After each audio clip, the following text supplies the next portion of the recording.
ngithathe naye. So it was supposed to be indlela edalwe ngayo inyamezeleyo ngosindayo kulamakadadabayo. Uphathe wasetyhini ngendlela ekufuneka umphethe ngayo. Gcwele intsikelelo zikaYehova lebepolitiko sokubona sikaThixo sidibane ngothando kuphela ingxoxo. Volovolo lentsokolo intombi iphume kwizimofola. Khangelana othando ngekhoyo kwezingane zingenamngqondo mina zingenamkhono. Cinga phambi kwenyawo zihamba ngabatshali ibone ingqondo encane efuna ukuba yiplayer.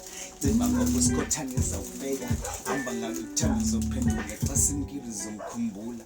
Lenge yosisibanga ukuthi bonke basemzansi baziphathe kahle imizimba bangayiphalazi. Jwala buyingozi kwayisifo sizango bambelela sanoba kubonga ungabubosi. Lenge yosisibanga ukuthi bonke basemzansi baziphathe kahle imizimba bangayiphalazi. Jwala buyingozi kwayisifo sizango umlosi bambelela. Yeah. And yo, I remember this chick ihlala phangasedladlini. Ntombazane encane emhlotshezane esukela ezidlalini. Ingqondo yayo isencedini siloku isihlelele eyadini. She also inspired usile ukuba buyele esikolweni ngqina phemculweni mbhalele imibongo nenjongo. Ndiyamcebisa ndiyambonisa ubunzima edolophini, but she got lost. Angibona sethandana nentwanana. It was in love but last time ngimxelela ingathi ndiyaphambana. Utshintshile lo mntana indlela zecinana ubume buyabuthana.